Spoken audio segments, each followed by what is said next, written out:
Halo teman-teman semua, Assalamualaikum warahmatullahi wabarakatuh. Kembali lagi dalam video pembelajaran dalam channel ini.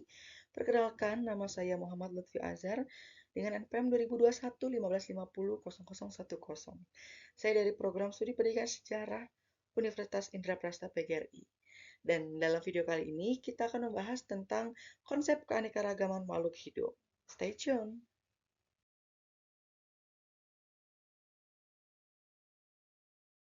Keanekaragaman makhluk hidup.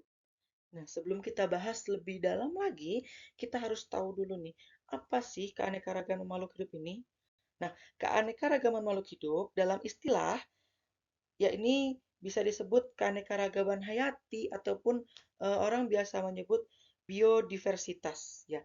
Yang ini menunjukkan sejumlah variasi yang ada pada makhluk hidup, baik variasi gen, variasi jenis, dan juga ekosistem yang ada di suatu lingkungan tertentu. Itu yang bisa kita katakan sebagai keanekaragaman makhluk hidup.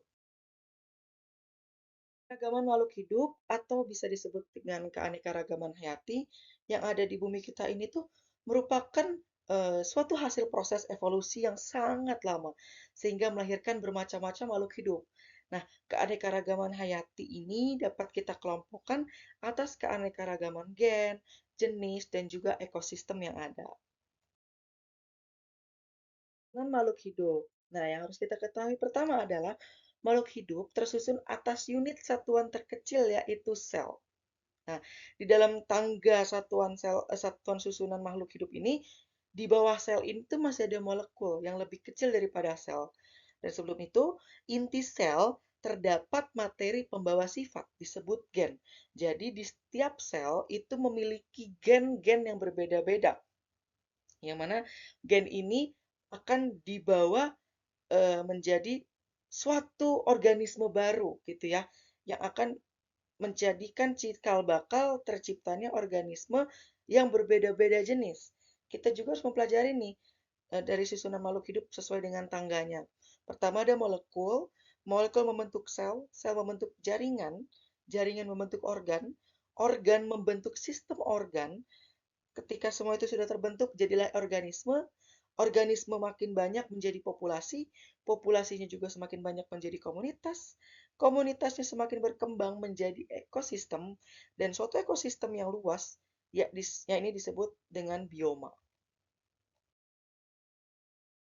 Individu memiliki jumlah dan variasi susunan gen yang berbeda-beda, sehingga menampilkan sifat-sifat yang berbeda-beda pula. Nah, yang tadi saya sebutkan di awal, gen ini adalah satuan yang menjadi cikal bakal terciptanya organisme yang berbeda-beda, berbeda-beda jenis, berbeda-beda warna, berbeda-beda sifat gitu ya.